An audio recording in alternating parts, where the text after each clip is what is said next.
लोगों की नजरों में वे दूध पीते दिखाई देते थे, लेकिन असल में उनके गिलास में ताजा खून होता था, क्योंकि वे साधारण बच्चे नहीं बल्कि पिशाचों की संतान थे। लेकिन बड़े होने पर वे विदेशी पिशाचों से अलग थे। उन्हें न धूप से डर लगता था, न बड़े छाते से और न ही क्रॉस से। उनका सबसे बड़ा डर था खून न मिलना, क्योंकि वे इंसानों के स्कूल में पढ़ते थे और अगर उन्हें ताजा खून न मिले तो उनका शरीर सख्त हो जाता। अपनी पहचान छिपाने के लिए पिता रोज जानवरों का खून थैली में भरकर उसे महंगे टमाटर जूस जैसा बनाकर मेरी को स्कूल भेजते थे ताकि वह दोपहर के खाने में पी सके। लेकिन एक दिन अचानक सब बदल गया। जब मेरी ने कैबिनेट खोलकर खून पीने की कोशिश की तो एक क्लासमेट ने उसे तुरंत बुला लिया। उसके जाते ही क्लास मॉनिटर ने पासवर्ड लॉक बदल दिया और कैबिनेट बंद कर दी। लौट कर आने पर मेरी कैबिनेट खोल नहीं पाई। वह घबरा गई क्योंकि सारा खून अंदर था और अगर उसे खून नहीं मिलता तो हालात खतरनाक हो जाते। कमजोर हालत में वह बाहर निकली और घर लौटने का सोच रही थी, लेकिन उसकी चेतना धीरे धीरे खत्म हो रही थी। तभी सहपाठी रायन सामने आया और उसने पूछा कि क्या हुआ, लेकिन इंसानी खून की गंध पाकर मेरी बेकाबू हो गई और उसकी आंखें नीली हो गईं, दांत बाहर निकल आए और वह रायन की गर्दन पर झपट पड़ी। मगर आखिरी पल में उसने खुद को काबू किया, क्योंकि वह अपने पसंदीदा इंसान को चोट नहीं पहुंचाना चाहती थी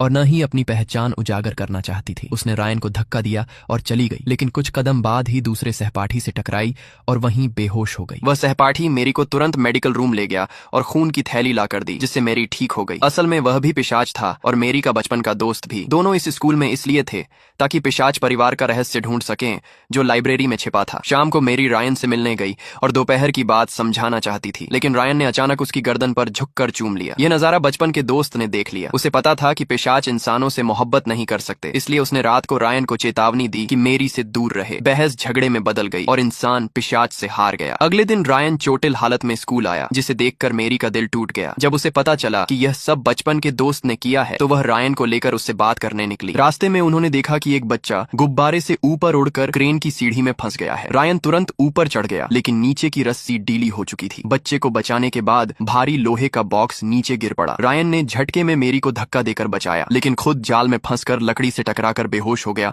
और आधा लटक गया। यह देखकर बचपन का दोस्त डर गया और गुस्से से बोला कि ऐसे हालात में पिशाच शक्तियों का इस्तेमाल करना मना है, वरना सजा मिल सकती है। लेकिन मेरी अपने प्रिय को बचाने के लिए तैयार थी। दोस्त को समझ आ गया कि मेरी गलती करेगी, इसलिए उसने खुद अपनी ताकत का इस्तेमाल करके रायन की जान बचा ली। रायन तो सुरक्षित हो गया, लेकिन बचपन का दोस्त जानता था कि अब वह खुद मुश्किल में है। उसने चुपचाप दूर जाने का फैसला किया ताकि अकेले मर सके, मगर मेरी को उसकी परवाह नहीं थी। उसका सारा ध्यान रायन पर था।